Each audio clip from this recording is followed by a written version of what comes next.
Actually, joining World Vision was something that happened by chance. At that time of, I suppose time and age, I was certainly not looking out to, or had any plan or dream to work for a non-profit organization. So that's why I say it's quite by chance. Actually, it happened because of one of my supervisors in my previous job had joined World Vision, and then there happened to be a couple of vacancies, and he called me up and asked whether I'm interested to look at them. And so that's how I got interviewed for the position of manager administration and was appointed to that position in 1992. So that's how I joined World Vision. Had never heard about non-governmental organizations or community or development organizations as such. But it looked very different, because working for a normal profit or corporate, certainly it was far more different, because the work was looking very interesting, because you're working with the poor and the communities at the very grassroots. And so there was a lot of, I would say, was not routine in the work that we did. There's a lot of things that you do differently, and it's not the same thing all the time. So that was the interesting part. Although this was not a field position, I was exposed to, especially the staff who used to come those days from the field every month for their staff meetings. And therefore we get engaged. We used to be engaged with them in their needs. So it was, I won't say a culture shock, but something new, something different, something interesting, and very, I would say, attractive, because we get to go to and work in most parts of the country. Of course, the organization was small at the time. When I joined, we were only 120 staff all over. And we did not have the so-called project-based presence by way of, formal branch officers and things like that. It was all Colombo-based, and our field staff used to work from their homes or were placed in the field locations where they used to visit regularly from their homes. So it was a once a month gathering that brings all of them to Colombo. Yeah, so it was quite interesting, but I got used to the whole thing, and the journey started. For me, I would always think of the two that are right at the top in my mind all the time, and the ones that I always speak about even now. So, of course, these were not in the early part of my years with World Vision, towards the latter part, or middle or latter part. And obviously, the first one is 2003, December 13th. I remember they hit very well. Then all hell broke loose, and we had a group of, or a mob of people in our office trying to shut us down forcibly, and basically asking me to make one statement to the media that we are not, or we are engaged in religious conversion.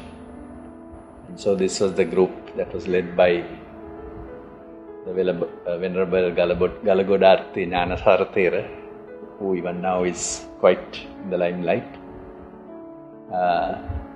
He used to head what was called as the Jatika Sangha Sammelani, and there were several members of that group who were quite radical. And in fact, there is interesting saying that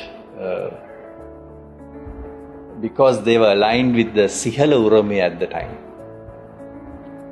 The Jatike Helurume, which is a political party now, established political party now, represented in Parliament, was created because of World Vision, or started as a result of World Vision, because of the allegation and the issue of forced religious conversion taking place allegedly by World Vision as one of the leading agencies, which was at that time quite a lot in terms of spoken a lot about publicly and also in the media and in different circles.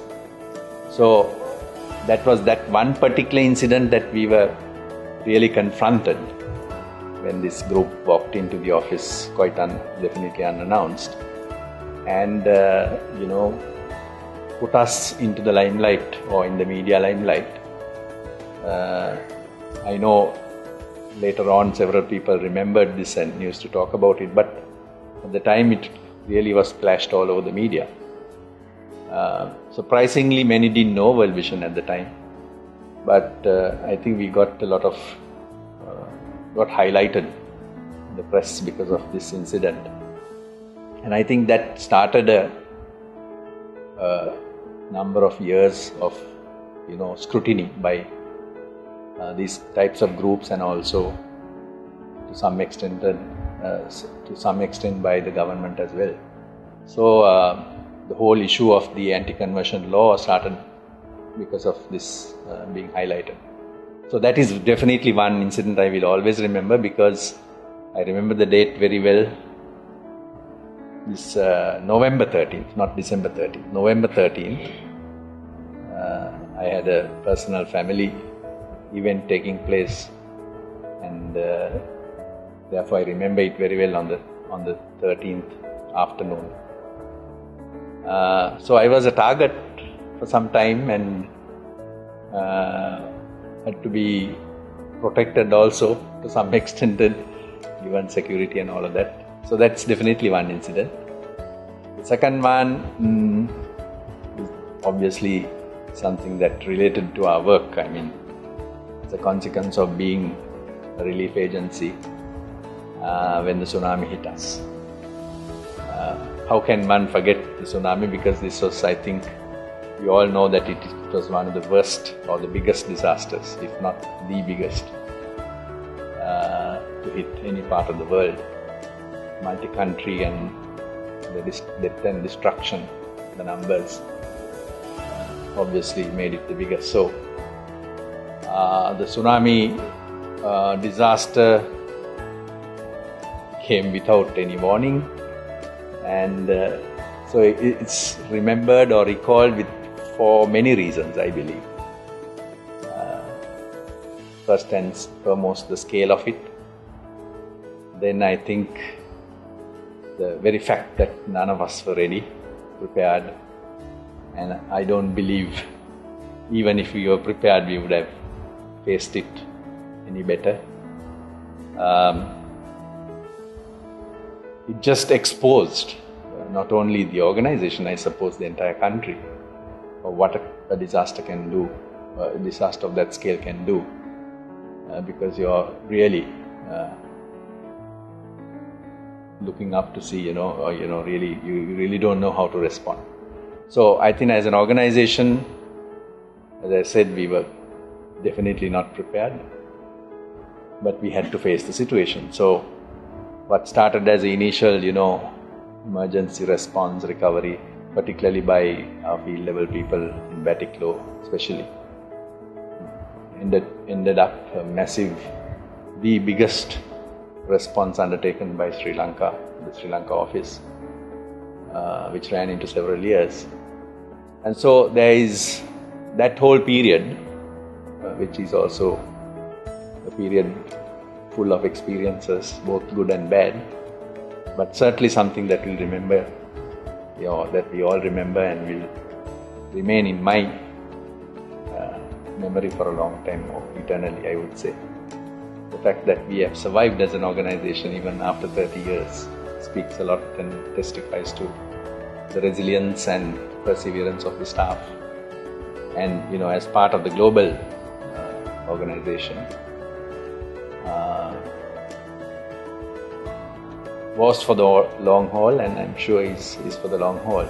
Despite even at this stage or present, given all the crises, particularly the financial crisis, dwindling resources, all of that, I think we still remain strong comparatively when we look at other organizations. So, yeah, there are many more to share, but I suppose these two stand out. For me, staff, whether it is 1 or 100 or 1,000, they are all important to me. And for me, I want staff to be given a priority place, because if not for the staff, there is no organization. And I believe as Christians we need to understand that everyone is unique and has a intrinsic worth, created in the image and likeness of God. So there is dignity. And I always say, even now I say to my staff here at Caritas, that everyone is important, everyone is valued, and we need to show respect to each one of them, despite their differences. And even we talk about shortcomings, everyone has shortcomings. So I believe we have to work with all of these diverse people and get the best out of them. So that would be my philosophy and policy. In the early years I could remember everyone them by name, but as the organization grew bigger, I have not had that ability. But I suppose we could gauge how, my interaction and my relationship with staff was pretty much confirmed. I think is confirmed in my opinion because of the way people even relate to me now. That's number one. I know many staff have memories of me, and even recently I met somebody in a shop, and I didn't know till he spoke to me and said, "Obatuma Lee Mahatmaya neda World Vision එක." Then I asked, "Who are you?" Then he said, "Mama Tsunami එකේ driver කෙනෙක් හැටියට මම වැඩ කෙරුවා."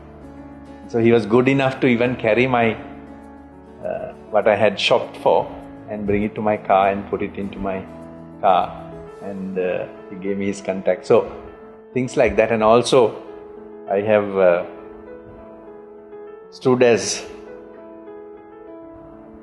attesting witness to many of our staff marriages. So people used to call me and invite me for that. So that's a testimony to I suppose the love and affection staff had for me. So I'm always thankful for that. And wherever I've had issues with staff, I think those are only momentary and those are work related. We learn from that and we move on without having any negative impact on our relationship. So I believe in those principles and try to practice them even now. We all know that World Vision is a multi-sectoral, has many approaches, has many sectors, has many cross-cutting themes. And I think World Vision is meant to be like that. I will never think that World Vision will become or have a single focus. And therefore the outreach and the impact that we make is greater. There may be several I would highlight, but for me I think the very fact that we are child-focused, that is the most, I suppose the one that I like a lot. The uniqueness about us working with children, and it's not just, activity based, but a lot of the empowerment work, the protection work. So all of those make it very special, because that's where we enter, that's where we have our main main focus, the well-being of the child. So I think that's something that was always something very, very attractive and interesting. So much so that we also learn from what we do and bring in lessons to our own personal lives. I still sponsor one child. So my coming forward also, at least to sponsor one child, was motivated by the fact that we do such a lot of good work among children. A lot of it we see in Sri Lanka, I have seen in Sri Lanka, but also in other countries, especially from where my sponsored child comes from, India. So, my liking or wanting to sponsor a child was based on the work that World Vision India was doing. So, I would say, being child-focused and really focused on children is the most interesting part. While you have so many other organizations doing work for children, I think there is a particular uniqueness in what we do. And so, I hope we continue to be that. Okay, several words come to my mind. First thing I will say is one big, hairy, orange, audacious organization. That is one. The other one I would say, rough house. Not in a negative connotation. Rough house being that World Vision is always, and I'm hoping that it is still, or I don't know if it has moved out, but it has always been a complex organization. I know organizations can be complex, but World Vision is really, really complex. So I say rough house because that's a place where you make it or break it. And not in a negative sense, but it's a good place to learn and be motivated. So I'm always thankful to World Vision because that is the place that I've served most in my working career, 24 years altogether. And it made me who I am today, not so much in terms of a professionally competent person, but at least as a human being, and also as a Christian. My Christian life and the place where I am at the moment is all because of World Vision. It taught me how to pray, it taught me how to have a prayer life, it taught me how to focus on the teachings of Christ, the Bible, the need for spiritual growth, the need to have community relationships with people. All of these good things were taught by World Vision. It inspired me, so it has benefited me a lot. But I say rough house because that's where you learn and make yourself or break yourself. So I think I've gone through the mill. Much of it has been positive. The negative experiences are definitely used for my own learning and growth. I will never regret ever having spent all those years with the organization. I still love the organization, and I keep tabs and just keep looking at the progress that they are making.